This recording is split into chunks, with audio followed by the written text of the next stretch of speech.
Pues damos entonces paso ahora a la ponencia del doctor Román Esquera. Qué honor tenerte aquí, Román. Gracias. Bienvenido, por favor. Gracias.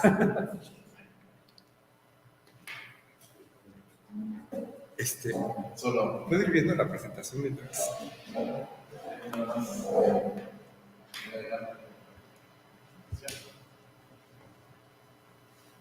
Bueno, pues mientras, me da muchísimo gusto estar aquí.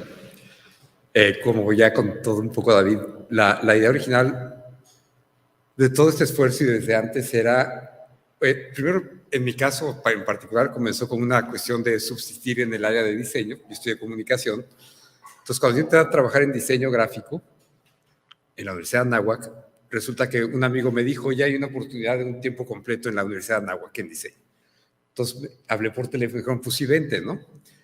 Entonces, de repente me dijeron, te tienen que entrevistar a alguien para ver si puedes entrar. Entonces, toqué una puerta y salió Toño Rivera, entonces me impactó mucho, por razones obvias. Y entonces dije, chinga, a ver qué me dice este cuate, ¿no? Entonces ya le eché yo mi rollo a Toño, de ahí pues pasé esta prueba, ¿no?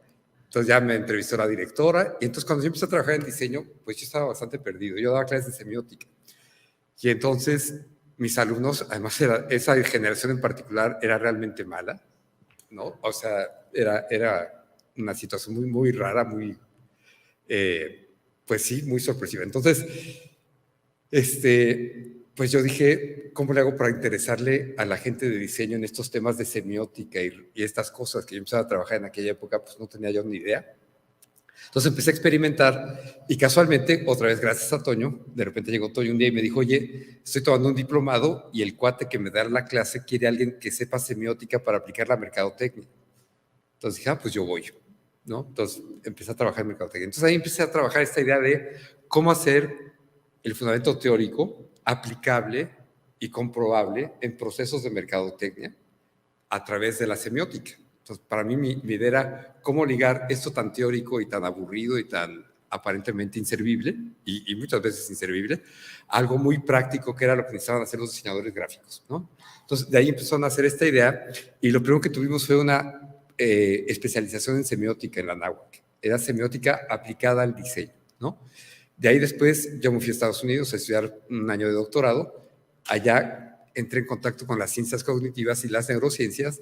Entonces, cuando regresé dije, pues vamos a armarlo así, ¿no? Yo regresé otra vez a la Anáhuac y entonces estuve ahí un tiempo, pero ya traía esta idea de dos cosas, de formar como un proceso académico desde la semiótica aplicada, mezclada con neurociencias y con ciencias cognitivas y aplicada al diseño y a la comunicación. Además, yo tenía mucha afinidad con el diseño porque, no sé si ustedes lo sepan, pero en comunicación en aquella época, y quizá todavía, pues pasa lo mismo, ¿no? Uno llega y a ver cómo fundamentaste tu proyecto de comunicación. Pues intuición, se me ocurrió, no sé si se acuerdan de una película que se llamaba Solo con tu pareja, hace muchos años, mexicana. Entonces el cuate era publicista, ¿no? Y traía mil broncas y era un desastre. Entonces estaba bañando y ya se me ocurrió el eslogan, ya sé qué hacer, sacaba el eslogan, pero bañándose, o sea, era como de ocurrencias, ¿no? Y así es en gran medida el mundo de la comunicación profesional, donde me muevo todavía en mercadotecnia, y yo veo lo que presentan los diseñadores, los arquitectos, los comunicólogos, y aquí entre nos, aunque está abierto el micrófono, pues son ocurrencias. O sea, son cosas que se le ocurrieron a alguien, ¿no? Entonces, bueno, les puedo contar mil anécdotas de diseñadores famosísimos mexicanos, de las mejores agencias de publicidad del mundo, y son ocurrencias. Entonces yo decía, ¿cómo le hacemos para cambiar esto? ¿No? Esto hace ya otra vez 20 y tantos años. Y entonces, pues me dediqué a investigar. Entonces puse mi despacho de investigación de mercados con una doble finalidad, obviamente por tener un negocio, y la otra era por tener mi laboratorio práctico, para decir, entonces sí funciona lo que estamos planteando, o no funciona, o sí funciona, y si no funciona, ¿qué hay que corregir para que funcione? ¿No? Entonces empecé a trabajar en ese sentido, y esto me llevó a varias cosas. Una de ellas fue a dejar de ir a congresos de semiótica, porque yo decía, es que lo que hago yo no es semiótica, es otro, quién sabe qué sea, pero no es semiótica. Entonces me dediqué básicamente a congresos, sobre todo en México, de diseño. Antes de esto había ido a muchos congresos internacionales de semiótica, etcétera, etcétera. Entonces dije, no, es que ya lo que hago no es semiótica, entonces mejor me dedico a otra cosa, porque quién sabe qué es lo que estoy haciendo. Bueno, entonces les voy a platicar para poder conmemorar estos 20 años y siguiendo la lógica, y una plática que tuve también con Toño, de cómo se plantea esta maestría hoy en día, 20 años después. Entonces es un poco lo que les quiero plantear. Yo en este momento tendría que estar en el Congreso de la Semiotic Society of America, de la cual soy parte.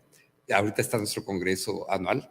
Entonces les voy a presentar, de hecho, lo que voy a presentar mañana en la conferencia que voy a dar allá. Y pues me pareció la forma más honesta de decirles qué estoy haciendo ahorita y qué ha pasado en 20 años. Entonces por eso voy a presentarles unas diapositivas en inglés, porque pues, originalmente lo preparé para este congreso, ¿no? Bueno, este era lo que pasaba hace 20 años, un poco lo que decía David. ¿De dónde viene todo esto? Bueno, pues yo traía este rollo de que las ciencias cognitivas y las neurociencias nos podían servir para explicar procesos de diseño. Y aquí era muy interesante para mí porque quienes conozcan mi libro, pues saben que traté de definir desde las ciencias cognitivas cómo eran los procesos mentales que generaban las imágenes de los diseñadores gráficos. Muchos años más tarde me he dado cuenta, porque en la Ibero también he trabajado con diseño industrial, también desde la Anáhuac, con arquitectos de diseño de interiores, y los procesos mentales son los mismos. O sea, cuando alguien hace diseño de interiores, está haciendo lo mismo que yo explicaba en el libro El juego del diseño. Entonces me ha parecido muy fascinante esto, y esto igual se replica con mis clientes, ¿no? Entonces, bueno, este era el modelo tradicional de las ciencias cognitivas. Ahí ustedes ven básicamente el esquema tradicional de hace 20 años, 25 años, que era lo que estaba más fuerte en aquella época. Pero igual, esto ha estado entrando en crisis y, bueno, ese era el modelo típico. El libro El juego del diseño está escrito un poco todavía en esta línea. O sea, yo trataba de encontrar las reglas de producción mental que seguía la mente de los diseñadores para generar imágenes mentales y producir diseño. Entonces, el modelo de la mente como una computadora, donde corren programas de cómputo, etcétera, etcétera. Y esto obviamente se fue transformando. Estas cosas son un poco raras, porque no es que yo llegara a esta conclusión después de varios años, sino que todo esto está fluyendo simultáneamente. Entonces, no es como qué va primero y qué va después, ¿no? Entonces, bueno, este es el modelo de la semiótica cognitiva, que es en lo que estoy trabajando más actualmente. Finalmente, algo que me da mucho gusto es que, como les comentaba, en aquella época yo decía, pues hago semiótica o no hago semiótica o quién sabe qué, pero también ya hace 10 años más o menos empezó a surgir este concepto de semiótica cognitiva. Entonces, era cómo ligamos la semiótica con la cognición, ya sea con las neurociencias o con las ciencias cognitivas, etcétera, etcétera. Entonces, como ven, es una dimensión un poco distinta de todo esto. Y ahora les voy a presentar mis conclusiones a las que he llegado con todo esto, para que ustedes vean cómo lo que hicimos en la maestría hace 20 años se incorpora en el proceso de investigación. Entonces, a mí me gustaría plantearles también un rollo que es muy de semiótica, sobre todo de la semiótica de Charles Peirce, que es el rollo de la comunidad. No somos autores individuales, somos comunidades de investigadores que trabajamos en conjunto, sin darnos cuenta a veces. A veces ni siquiera nos damos cuenta, pero uno está dando una clase y un alumno pregunta algo y esa pregunta se integra a la investigación. Entonces, ¿quién está haciendo la investigación? La está haciendo la comunidad. No la está haciendo el personaje X o Y, sino es la comunidad. Entonces, una de las razones por las cuales me fascinó estar aquí hoy es justamente poderles expresar la necesidad de seguir siendo una comunidad de investigación, ¿sí? Porque la investigación crece dentro de la comunidad. Entonces, más allá de que en los libros aparezca el nombre de X o Y, en realidad son comunidades, ¿no? El juego del diseño, por ejemplo, lo escribí gracias a una compañera que me recomendó un libro en la biblioteca de la Anáhuac. Entonces, ese libro lo puse en la práctica con mis alumnos de licenciatura, que entonces entraron en la investigación. Entonces, es una comunidad de donde emergen las cosas, no de una mente creativa ni nada por el estilo. Ok, pues bueno, la conferencia se llama, como ustedes ven ahí, Rediseñando la mente, ¿sí?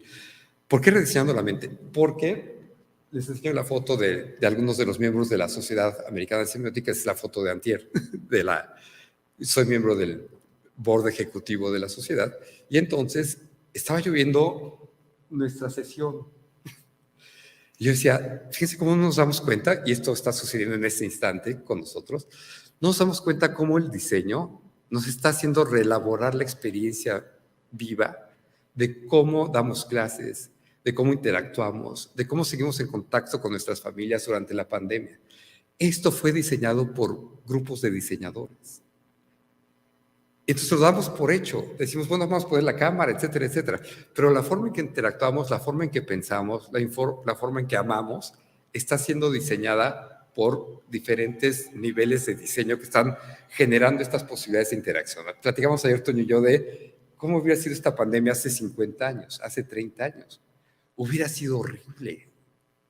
Cero contacto, cero actividad. El diseño nos permitió reinventarnos dentro de la pandemia. Y claro, viene la crítica de, sí, pero no es lo mismo. No, pues no es lo mismo. Pero sin esto, no habría nada de esto.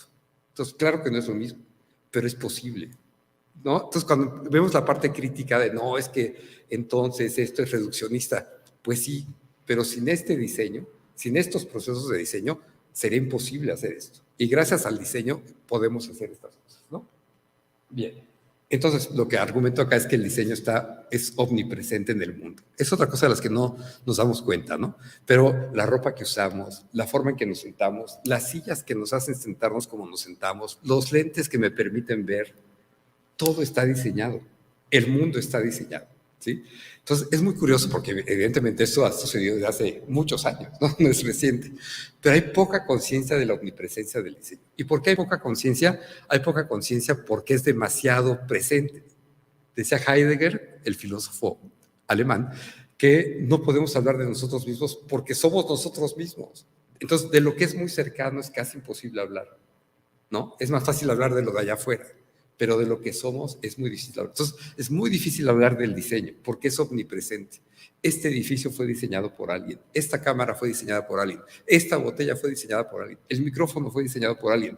El diseño está en todas partes. Entonces, esta omnipresencia tenía que hacerse, ahora sí que presente, dentro de diferentes ámbitos. Entonces, la filosofía ha tomado conciencia de la importancia del diseño. Entonces, entre otros muchos filósofos, tenemos aquí a Bruno Latour, ¿no? El filósofo francés, que dice que el diseño se ha extendido a todas partes, en todos los detalles, en las ciudades, en los paisajes, en las naciones, en las culturas, ¿sí? En los cuerpos, en los genes, podemos diseñar nuestro cuerpo, ¿no? Todos estos programas de ejercicio de rediseña tu cuerpo, estamos diseñando nuestros cuerpos. Genéticamente hay diseño genético y la naturaleza, que dice Bruno Latour, tiene una gran necesidad de ser rediseñada. ¿Por qué? Porque la estamos destruyendo. Entonces, cuando tomamos conciencia de que muy probablemente accidentalmente empezamos a destruir la organización del clima, el sentido de la naturaleza, entonces nos dimos cuenta de que diseñamos esa destrucción. Entonces nos damos cuenta de que somos capaces de rediseñarla positivamente, ¿no? Entonces, es una cuestión filosófica de gran importancia y Gernot Böhme, el filósofo alemán reciente, lo que dice es que el diseño es parte de la estetización del mundo, ¿no? Igual que Lipovetsky tiene el mismo argumento. Y entonces el mundo está estetizado en gran medida. Pero esta estetización lo abarca absolutamente todo. Vivimos en atmósferas. Entonces, una de las cosas que extrañamos en estos sistemas de interacción que tenemos actualmente es que nuestra atmósfera vivencial del salón de clase, de la junta de trabajo, pues era una atmósfera. Estos pequeños cuadros que nos permiten interactuar en Internet hoy en día generan otra atmósfera. No se han dado cuenta en los fondos que elegimos para aparecer en público. ¿Dónde coloco mi cámara? ¿Qué se va a ver atrás de mí? Estoy rediseñando mi experiencia, estoy rediseñando una atmósfera. Bien. Y bueno, Faruk Saif, que fue el presidente de la Asociación de Semiótica Americana, él es diseñador gráfico, ¿sí? Él dice que, por ciertos argumentos importantes que plantea, pero que la semiótica y el diseño se fusionan. Este argumento presenté una versión de él hace muchos, muchos años en la revista de Encuadre, me parece, haciendo un análisis etimológico de la palabra diseño. Entonces, diseño viene de signo. Diseño es lo que viene del signo, lo que hace semiosis, diría Peirce, ¿no? Ok, voy rapidísimo porque está medio largo. Entonces, bueno, pues hay varias definiciones de la semiótica cognitiva en diferentes autores, ¿no? Entre ellos es que debe haber una unión entre semiótica y ciencia cognitiva. Les decía yo que esto yo lo empecé a hacer hace unos, pues cuando regresé de Indiana, hace unos 28 años, y esto no tenía nombre, entonces como que a mí me costaba mucho trabajo Es más, pues, obviamente dudaba mucho de qué estoy haciendo, o sea, esto está muy incómodo, ¿no? Porque nadie me pela, ¿no? Entonces, pues ahora ya se llama semiótica cognitiva y Claudio Paolucci digamos que el heredero del apuesto de Umberto Eco en Italia, es un chavo joven de 40 y tantos años. Bueno, hace rato hablábamos de joven o no joven. No, pero Claudio es un cuate muy, muy, muy agradable, muy abierto, y él plantea la semiótica, pero fíjense, desde un prejuicio de la semiótica. ¿Cómo se da el significado? Y trabajando en investigación de mercados, cuando le enseñamos a la gente el diseño de algo, desde una etiqueta hasta lo que ustedes quieran, la gente no habla de significados. Solo si les preguntas, ¿qué significa para ti esta etiqueta? La gente se pone a pensar, ¿qué significa? A ver, déjame ver qué significa. No tiene sentido la pregunta, ¿qué significa? ¿No? Es como si nos preguntáramos ahorita, ¿para ustedes qué significa este salón? Fíjense, seguramente ninguno ha pensado qué significa este salón. Si les pregunto, van a tratar de decir, bueno, mira, significa que somos muy alegres porque hay colores, significa que hay cierta libertad porque hay grafiti. Entonces empezamos a tratar de interpretar, ¿se dan cuenta? A tratar de interpretar, eso no lo hacemos, vivimos el diseño, estamos inmersos en el diseño, ¿no? Entonces toda la sistematización o el intento de sistematización de la semiótica cognitiva desde la teoría del significado me parece un error considerable. Pero bueno, ahorita estoy trabajando justamente en esa línea. Entonces, lo que plantea Paolucci es que hay que considerar lo que se llama la segunda generación de ciencias cognitivas, que es la teoría de que la cognición es enactiva. La cognición no es lo que conozco en mi mente. La cognición es la acción que genero al hacer algo. Conocemos para actuar y actuamos conociendo. Entonces, aquí se rompe la división de teoría y la práctica, ¿ven? Estamos en acciones. Entonces, ¿cuál es la teoría? No tiene sentido la pregunta. ¿Por qué? Porque actuamos dentro del salón. No hacemos teoría del salón. No hacemos teoría del diseño. Diseñamos, ¿no? Y la gente que usa el diseño, ¿no? No está tratando de entender el diseño, ¿sí?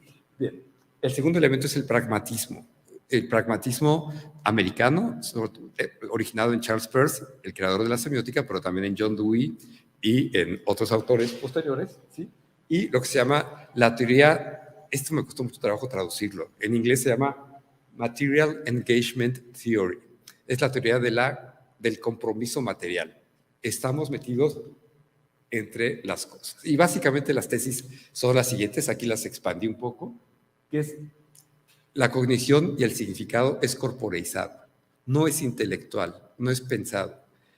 Vivimos corporalmente, conocemos integralmente. No es el intelecto contra el cuerpo, sino que nuestro cuerpo es lo que nos hace conocer, ¿no? La cognición es inactiva, no conocemos por conocer, conocemos actuando y por actuar, ¿sí? El tercer punto es, la mente es extendida. Hay un libro fascinante que les recomiendo, de Clark, que dice que cuando tengo mi celular y pongo ahí los números de teléfono, mi memoria está extendida en el celular. Ahora que veníamos para acá con Waze, ¿no? Mi orientación está extendida al celular y a la pantalla de mi coche. La cognición no pasa en mi mente, la cognición pasa a través del diseño. ¿Se dan cuenta? Entonces, ¿por qué es tan importante nuestro celular? Ya saben la crítica de, no, es que nos hicimos dependientes. No, es que siempre dependíamos. Pero antes usábamos un papelito, ¿no? Pásame la dirección, ay, dame un mapita, aquí tengo el papelito, ¿no? Y eso nos hacía natural, artesanal. Ahora lo hacemos lo mismo con Waze. Es lo mismo, pero ahora tenemos herramientas diseñadas para facilitar esas cosas. La teoría del engagement material, no sé cómo traducir, es de un filósofo, bueno, él es arqueólogo, pero hace filosofía, que habla de que el signo material no está para ser interpretado. Y él es como arqueólogo, se va hasta el origen de la humanidad para detectar cuándo sabemos que hubo un establecimiento humano, cuando hay cosas diseñadas. Yo puedo encontrar unos huesos que parecen humanos. Si no hay restos de cosas diseñadas, no sé si son humanos o no. Puedo hacer 1000 pruebas e inferir que quizá hayan sido humanos. Pero la prueba de lo que es humano es el diseño, ¿sí? Entonces, la mente está en las cosas. La mente está en las cosas diseñadas, ¿sí? La mente no está dentro del cerebro. La mente está en la interacción con el mundo y en el diseño. Ok. y el giro pragmático, que es básicamente los procesos cognitivos están inmersos en la acción. Entonces, se actúa, la mente es acción, la mente no es pensamiento puro, ¿sí? Bien, ¿en dónde encontramos realizadas estas características? En el diseño. Todo el diseño es en activo, todo el diseño es corporal, todo el diseño produce versiones de la mente extendida, todo el diseño presupone el engagement material con el mundo y todo el diseño es pragmático. Entonces, lo que estoy proponiendo desde hace algunos años es un giro de la cognición hacia el diseño. No hay que conocer a través del lenguaje, no hay que hacer la investigación de la cognición a través del conocimiento intelectual y por lo tanto no hay que hacer una semiótica del significado, hay que hacer una semiótica de las acciones a través del diseño. Bien, aquí tenemos un ejemplo que tomé del libro de Paul Auster, el autor norteamericano, un libro maravilloso que se llama, bueno, me encanta mucho el autor, que se llama 4321, ¿sí? Y lo que nos dice es que el personaje principal recuerda cómo nació al erotismo a través del diseño de etiquetas. Él veía la etiqueta, esta etiqueta, en la botella de agua mineral de su mamá y descubrió esta chava semidesnuda. Y entonces ese diseño lo hizo ver por primera vez a una mujer sexualmente y eróticamente. Entonces fíjense cómo la idea de qué te comunica la etiqueta es mucho más el diseño que eso, ¿sí? El diseño nos genera vivencias súper poderosas. Lo mismo pasa, no conseguí los ejemplos, en el libro de Humberto Eco, cuyo nombre siempre se me olvida, La flama de la reina Ilona, no me acuerdo cómo se llama. Se trata de un hombre que en un accidente pierde la memoria. Entonces lo llevan a casa de sus papás donde vivió su infancia y empieza a encontrar los objetos diseñados de su infancia. Y esos objetos le son significativos, pero no en cuanto a qué significa, sino son sus vivencias que trata de recuperar a través del diseño. ¿Sí? Bien. Les pongo un ejemplo rapidísimo, perdón, que es que quise meter muchas cosas y voy más rápido. Si me cuelgo demasiado me dicen, por favor. Pero lo que hago en el diseño, en mi trabajo profesional, es poner en práctica todo esto. Y aquí es donde les digo que mi laboratorio, es decir, mi despacho es mi laboratorio de investigación. Esto nace también de una limitación de las universidades, ¿no? Porque yo decía, ¿qué universidad me va a ayudar a invertir en hacer estas investigaciones? Pues ninguna. Pues entonces pongo un despacho para ver si sí es cierto lo que digo en la teoría. Entonces, como ustedes saben, muchos de ustedes me han oído hablar de esto, en la parte de la cognición como algo corporal vivido, hacemos investigación a través de las metáforas cognitivas y las imágenes esquema, que tienen un correlato neuronal en ciertas áreas, pero además es un correlato corporal. Digamos que nos da un dato, entre comillas, porque no es la palabra adecuada, un dato objetivo científico, de que lo que estoy encontrando en la investigación tiene validez científica, ¿sí? Este es otro tema muy importante. En la investigación cualitativa se pasa casi siempre por temas sumamente subjetivos también, ¿no? De repente hay que hacer una etnografía, ¿sale qué hacemos? Vamos a la comunidad, ya vimos a la comunidad. ¿Qué herramientas uso para conocer a la comunidad? Entonces, en general, se cae en el rollo de, pues estoy observando lo que están haciendo. Pues está bien, está válido. Esa observación está mediada por tu subjetividad y por tu opinión personal y por tus vivencias personales. Entonces, muchas veces nos pasa en algunas universidades que es, vamos a investigar a los ciegos. Sale, ¿cómo investigamos? Siente que es ser ciego. Entonces, de repente, vendan a los chavos y los traen por la universidad. Ay, estoy sintiendo que es ser ciego. No. ¿Ven? Pero entonces inventamos metodologías como de acercamiento. Pues sí, las inventamos porque no sabemos fundamentos científicos de cómo conocer la mente de los otros, ¿no? Entonces, bueno, lo que ven ahí es un mini resumen. La gran metáfora que encontramos para el diseño de tiendas de supermercados es que para la persona ir al supermercado, sobre todo para cierto conjunto de amas de casa en un target muy específico, es salir de la rutina. Entonces, salir de la rutina se vuelve una experiencia expansiva. Fíjense, la rutina está representada por el cuadrito, la persona es el círculo, ¿sí? Entonces, salir de la rutina es salirse de los límites de la vida cotidiana, del horario, del sistema, del presupuesto. Entonces, si yo parto de la metáfora de que voy al súper y me salgo de la rutina, ya me salí del presupuesto, porque mi acción va a ser expansiva. Mi disfrute del supermercado es sin límites. Claro, siento temor de gastar demasiado, pero me salgo de ahí. Entonces, el recorrido en el súper, lo que hicimos aquí fue entrevistas, usamos muchas técnicas narrativas, y entonces detectamos las metáforas cognitivas con las que las personas elaboran su experiencia. Y de ahí sacamos las imágenes, esquema, y luego las observamos en el súper a ver qué están haciendo, ¿sí? Y entonces, lo que encontramos... Ay, perdón, me salté una cosa. Salir al súper, la gran metáfora es como ir al parque de diversiones. Cuando le dijimos esto a nuestro cliente hace aproximadamente 15 años, nos dijo, están locos. La gente viene a comprar racionalmente, está buscando con su lista, quiere ir rápido. Entonces dijimos, bueno, pues seguramente estamos locos. Ahora, hicimos una investigación, siempre hacemos esto, de diseños exitosos bajo el concepto en cualquier parte del mundo. Y lo que encontramos más recientemente como el supermercado más exitoso en creatividad en Europa está en Ucrania, ¿sí? Y se llama Silpo. Y es un parque de diversiones. Todo el diseño es de parque de diversiones. Cada segmento es como si fuera un juego de la feria.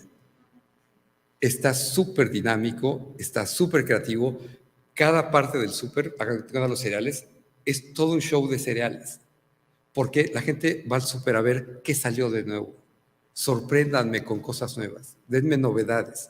Entonces, este súper está diseñado de esa manera. Ay, perdón. Ok. Entonces, ven, cada área tiene su propia personalidad. Porque no es lo mismo comprar verduras que comprar carne. Son diferentes personalidades.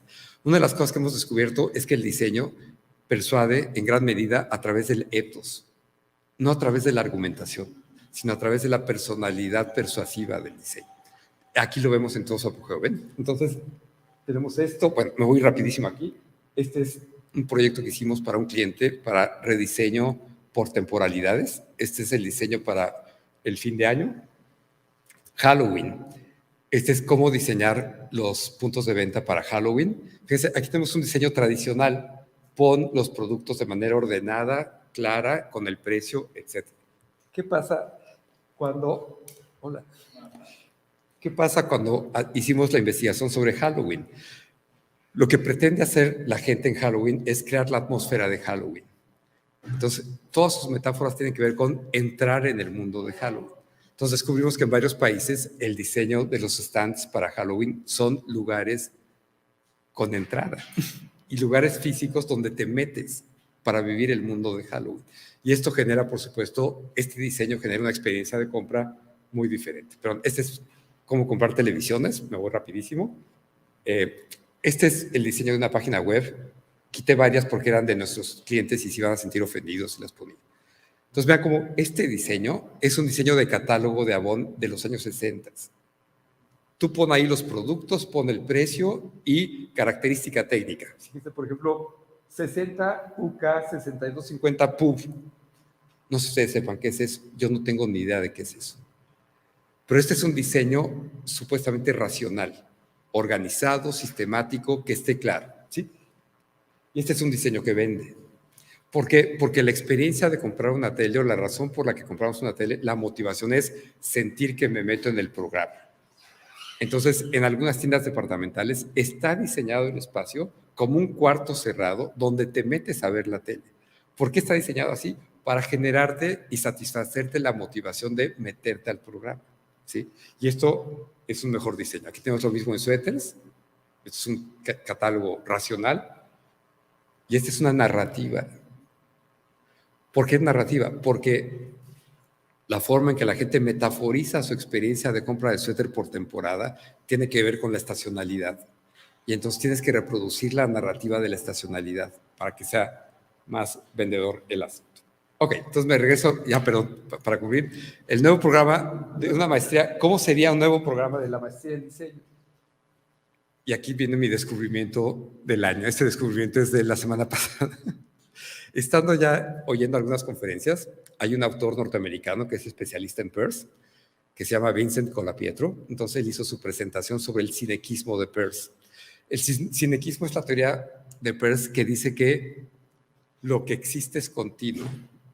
No hay divisiones en lo que existe. Las divisiones son artificiales. Las divisiones son un prejuicio filosófico que tenemos. Las cosas fluyen. Perdón que me regrese a este tema, pero estábamos acostumbrados, inclusive en nuestra maestría, a hablar de diseño gráfico, diseño industrial, diseño tal. Entonces, hemos llegado a la conclusión de que el diseño fluye. No tienes que ser especialista en un área de diseño. Tienes que tener herramientas, pero el diseño fluye, ¿no? No hay un tipo de diseño. La pregunta es, si hay diseño gráfico, industrial, interiorista, diseño de indumentaria, de ropa, sale. ¿Por qué todos se llaman diseño? Ese eje es el que es la clave del asunto, ¿sí? Entonces, bueno, aquí lo que vemos es que Colapietro dice, en los últimos 3 años de vida de Peirce, se dio cuenta de que toda su semiótica original era formalista. Es una semiótica lógica de las condiciones de posibilidad del signo. Entonces, Peirce se da cuenta de eso al final de su vida, en un escrito que no está en los collected papers, está fuera de los... No existe este escrito, es recientemente recuperado. Bueno, no tan reciente, pero reciente. Y entonces, Colapietro habla de el giro retórico de Peirce. Un Peirce poco conocido. Entonces, aquí me di cuenta de por qué la semiótica no servía. Las semióticas son formalistas. Las semióticas son lógicas y se refieren a un sistema que no tiene nada que ver con los usuarios. Así se plantean las semióticas en general. Entonces, Peirce se da cuenta de eso en su semiótica y dice, esto tiene que cambiar. Y entonces se mueve hacia el poder suasivo de los signos. La semiótica se tiene que replantear desde la persuasión. Los signos existen para persuadirnos de actuar, ¿sí?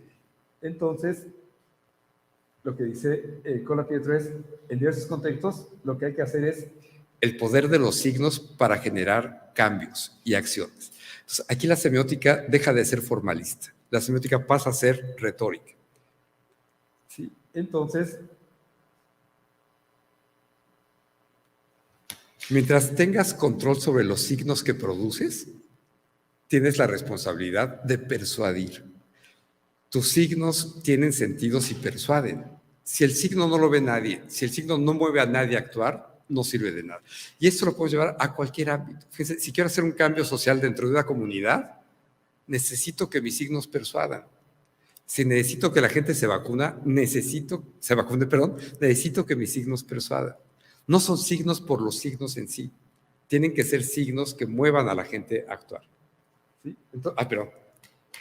Todo esto es como haría un programa como el nuestro de hace 20 años. Lo haría muy parecido, pero más enfocado hacia la acción retórica. Todavía más enfocado hacia la acción retórica y todavía más fundamentado científicamente. Y aquí tenemos que romper con la división entre humanidades y ciencia. Diseño industrial, diseño gráfico. Todo tiene que fluir. No hay dos cosas distintas. O eres humanista o eres científico. No. Esa es una división histórica. Tenemos que ser capaces de superar las divisiones históricas. Entonces, aquí viene la parte que más me gusta.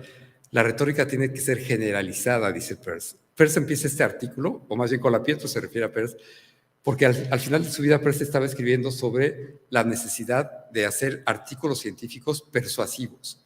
Dice, de nada sirve que yo descubra un gran descubrimiento científico si no lo sé comunicar. Entonces, ese era su primer tema. Pero después dice, esto tiene que ser generalizado. ¿Sí? Entonces, dice, esta nueva disciplina, este nuevo arte, tiene que ser tan amplio que esté mucho más allá de todo lo que nos hemos imaginado. O sea, la retórica tiene que ser mega general. No es una retórica específica del lenguaje ni de la argumentación. Es una retórica general que abarca, por supuesto, tiene que superar la cuestión esta de qué es del lenguaje y en la escritura. Y tiene que abarcar todo. Las matemáticas, los sueños, el diseño, las cosas, todo, porque todo es signo, dice Peirce. Entonces, todo tendría que ser persuasivo. ¿Sí? Bueno, entonces, eso le llamó un arte retórico universal. No es la retórica general del grupo Mu, que era lingüística, era de estilística literaria. Esta es una retórica universal que lo abarca absolutamente todo. Y fíjense, se trata de encontrar el secreto general que hace que los signos sean efectivos. ¿Sí? Bien. Y entonces quisiera acabar con esto. Ay, déjenme voltarme para acá. Bueno, Sin embargo, estamos en un proceso naciente cuya gestación se inició hace aproximadamente 20 años y del cual ustedes y nosotros estamos a cargo desde entonces. Muchas gracias.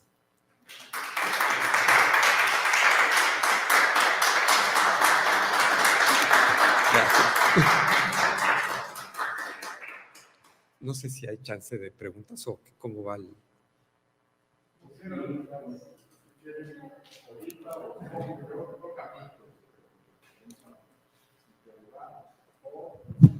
Como ustedes quieran. Yo sugiero que se abra un pequeño espacio para discutir. ¿Sí?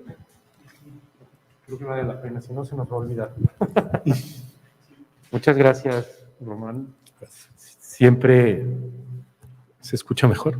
Sí. Siempre ha sido un deleite escucharte. Gracias. Y bueno, pues siempre también creo yo, no sé si compartan mi percepción, una revolcada, ¿no? Como cuando vas a la playa y te revuelcan y te llenas de arena. Al menos así me siento yo. Abrimos un pequeño espacio para discutir, para comentar, para preguntar.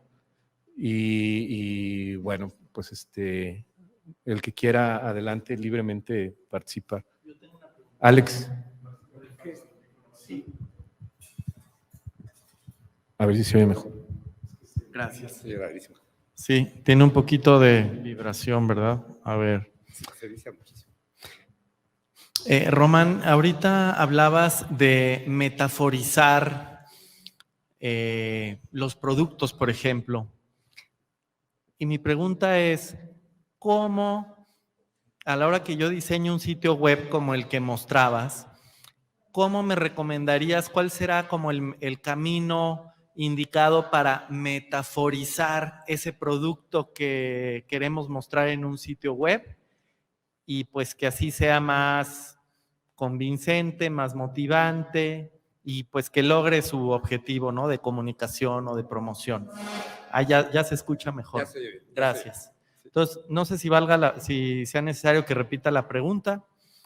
Era, en resumen, cómo metaforizar un producto dentro de una pieza de comunicación publicitaria. Perfecto, súper buena pregunta. O sea, lo primero, todo proceso retórico, para que funcione, tiene que iniciar desde, por llamarlo así, el usuario. ¿A quién quiero persuadir? Porque no lo quieres persuadir de algo que nace del productor, sino de que nazca de la comunidad la persuasión. ¿Sí? Esa es una base de la retórica clásica desde antes de Aristóteles, quizá. Pero entonces, ¿qué tienes que hacer? Primero, entrevistar a un grupo de personas que son potencialmente las usuarias. Y tienes que sacar las metáforas de ellos. Son las metáforas cognitivas. Fíjate, la metáfora del parque de diversiones. Si tú llevas la metáfora del parque de diversiones al diseño de una página web, bueno, primero que nada, ¿de dónde la sacamos? De entrevistas basadas, esto es muy importante, basadas en narrativas, no en preguntas y respuestas. Las preguntas y respuestas activan, por llamarla así, las respuestas racionales del cerebro.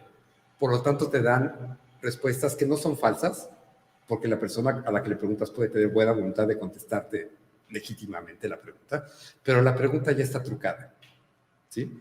Entonces, si tú le dices, nárrame cómo vas al súper, y te empieza a narrar, tienes que analizar dentro de esa narración qué metáforas cognitivas generan su experiencia de ir al súper. Y de ahí, las imágenes esquema, ese pequeño dibujito que les puse ahí, son las, muy reduccionistamente, pues trataron de ser las imágenes esquema de la experiencia. ¿Por qué es importante eso? Porque en neurociencias cognitivas, sobre todo en el trabajo de Vittorio Galese, de la Universidad de Parma, Vittorio Galese es un científico que estuvo en el equipo que identificó las neuronas de espejo. Entonces, que fue un gran descubrimiento científico. Entonces, él lo que dice es que lo que nos sucede, no me da tiempo de explicar todo esto, pero se llama simulación corporeizada. No es que la página web nos comunique, es que cuando yo veo la página web, mi cerebro activa las neuronas de espejo y me hace sentir como si estuviera ahí, ¿sí? Por eso eso le llamamos experiencia inmersiva. Te metes yo me meto a Facebook, yo me meto a ver la página web ¿Por qué decimos me meto? Es la metáfora de lo que quiero sentir. Y cuando entro a una página web, otra vez la metáfora, ¿no? Entro a la página web y como que no me late, yo te diría, pues que no me late o me salí. ¿Por qué te saliste? Porque el diseño de la página web no activó mis neuronas espejo, no me generó esta empatía, esta corporalización, y entonces no me siento a gusto en esta página web. Entonces, el punto de partida es entrevista al grupo, a una muestra pequeña del grupo al que quieres persuadir, y entonces que te narren su experiencia en páginas parecidas o en la misma página, y checa las metáforas cognitivas. Ahí les recomiendo obviamente Lakoff y Johnson y toda esa tradición de investigación, para que detectes las metáforas fundamentales de la experiencia. Eso es lo que va a generar la sensación de simulación corporal, ¿sí? Porque activa las neuronas espejo, y de ahí derivas toda la estrategia. Gracias. Preguntas, intervenciones, comentarios, reclamaciones. Bueno. De detener. Bueno, no. Como decía Pino. Si traigo el micrófono de Román, haces la pregunta, se lo Mejor, regreso. sí, porque ese no se oye nada. Sí, no, se distorsiona, pero vas a... Ah, ¿se puede? O pues que se acerque a preguntar. Bueno, en el lugar donde está el lado de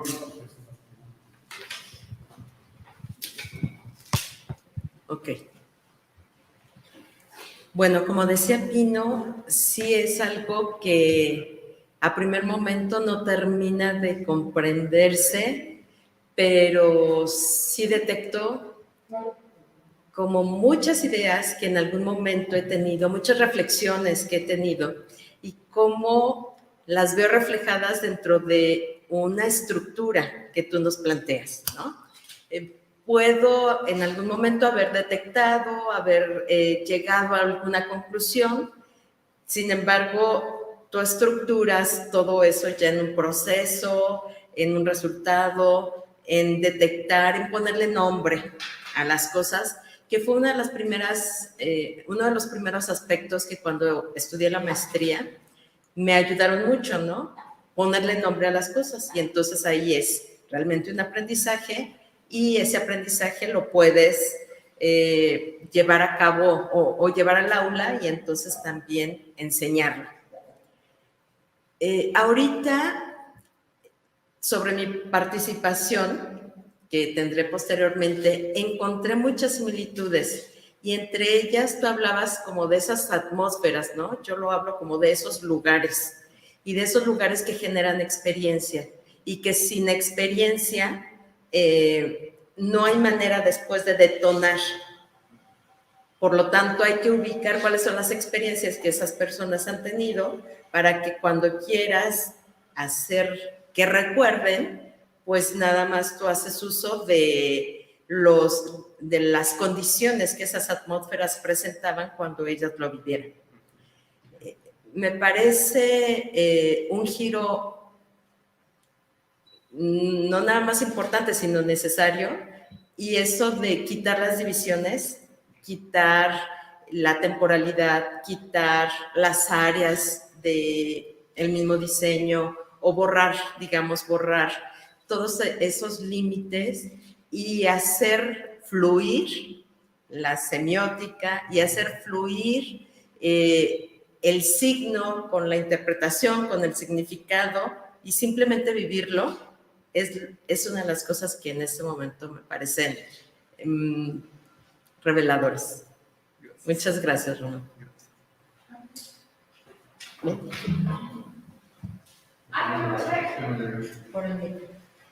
Hola, Román. Hola. Oye, pues mi pregunta va a estar como de sinodal, pero la verdad no quiero desaprovechar la oportunidad para saber tu respuesta. ¿Cómo le explicarías, o sea, a un chavo que está estudiando licenciatura, diseño industrial, diseño gráfico, diseño de moda, este tema que traes y este descubrimiento? O sea, ¿qué es en una analogía, cómo le dirías? ¿Qué es la semiología? unida a la retórica? ¿O cómo sería en términos, pues, castellanos? Yo pienso que podría ayudar una analogía, ¿no? Y a mí me gustaría saber tu explicación. ¿Cómo explicarías en una analogía el concepto de semiología y esto que estás explicando? Ok. Ahí te lo paso. Yo sé que es pregunta como de sinodal, pero me interesa mucho tu respuesta, pues. Sí, no, sí. Muchas gracias. Gracias. Ok. Mira, el primer punto importante ahí es como tener mucha precisión conceptual, ¿no? Ese es el primer punto. Haz de cuenta, la semiología es la tradición europea de la semiótica derivada de Saussure. Esa es otra rama que no tiene nada que ver. La semiótica es la semiótica norteamericana de Peirce, derivada de esa otra tradición, y esas dos tradiciones son totalmente opuestas. La semiología se basa en la lingüística de Saussure, con el significante y el significado. De ahí viene todo ese rollo de el significante y el significado, etc. Que por supuesto truena cuando dices, en esta computadora, ¿qué es un significante que significa? Pues no, o sea, esto es una computadora. No, ¿ves? Como que ese rollo de el significado no aplica, o sea, no tiene sentido. En el lenguaje como que pensamos que tiene sentido, lo cual también es falso, pero podría pensarse que tiene sentido. Pero entonces necesitamos la otra semiótica, la semiótica propiamente dicha de Peirce, te dice, es que aquí se manifiesta una computadora y se manifiesta un montón de cosas que puedo hacer con la computadora. Entonces, ese es otro enfoque, ¿ves? Entonces, la conclusión a la que llega Peirce es que la semiótica es retórica. Yo te diría, no le expliques esto a ningún alumno de licenciatura porque no tiene ningún caso. A los alumnos de licenciatura hay que ponerlos a diseñar, dependiendo de qué entiendas por eso y cómo sean los procesos y el programa, si ya llevaron conocimiento del usuario, no lo llevaron, o sea, hay un montón de cosas que hay que considerar, ¿no? Entonces, solamente hasta que tengas ese contexto bien claro es en qué momento les podemos hablar de esto. Porque si no, pues pobres chavos, o sea, no se te pierden por completo en el asunto. Yo lo que siempre recomiendo, que fue lo que me funcionó a mí en algún momento, es comenzar por, en licenciatura, lo que ellos quieren hacer. Entonces ellos quieren diseñar. Sale, aprovechemos para hacer, bueno, eso siempre lo he hecho, y quizá lo hice con ustedes, y si alguien no estaba en esto, les pido mil disculpas, pero el salón de clases es un lugar de experimentación. El salón de clases es un lugar de investigación empírica, ¿no? Entonces, cuando escribí el juego del diseño, yo les ponía, saquen una hoja y diseñen el enunciado, ustedes lo saben, yo soy trabajador de la construcción, y lo hacían, ellos estaban felices, y yo estaba investigando sus procesos mentales, ¿ves? Entonces, yo lo que recomendaría con licenciatura es, dependiendo de la materia, que hagan cosas, y que al hacer cosas investiguemos qué está pasando, dependiendo del enfoque que tengas, pero en la mente, en su cerebro. Claro, hay que tener un montón de lecturas sobre este tema como profesor, ¿no? Y entonces, cuando les dices, lo que hiciste fue esto y lo que pasó en tu mente fue esto, entonces el alumno se da cuenta. Entonces, entiende que lo que le está haciendo no es teoría, sino es lo que realmente él hizo o ella hizo, ¿no? Entonces, mi recomendación sería más bien esa, en vez de entrar a estas cosas que no tienen ningún sentido para ellos, es partir de su experiencia, generarles experiencias, ¿sí? No sé si contesté tu pregunta, pero... Que es exactamente lo mismo que tu charla, generar experiencias. Exactamente. Ese es el punto. Cuando uno da clases de retórica, siempre tiene un compromiso muy grande de lograr ser persuasivo de lo que estás diciendo. Si no eres persuasivo, eres un fraude total y te tienes que dedicar a otra cosa. Gracias. Gracias.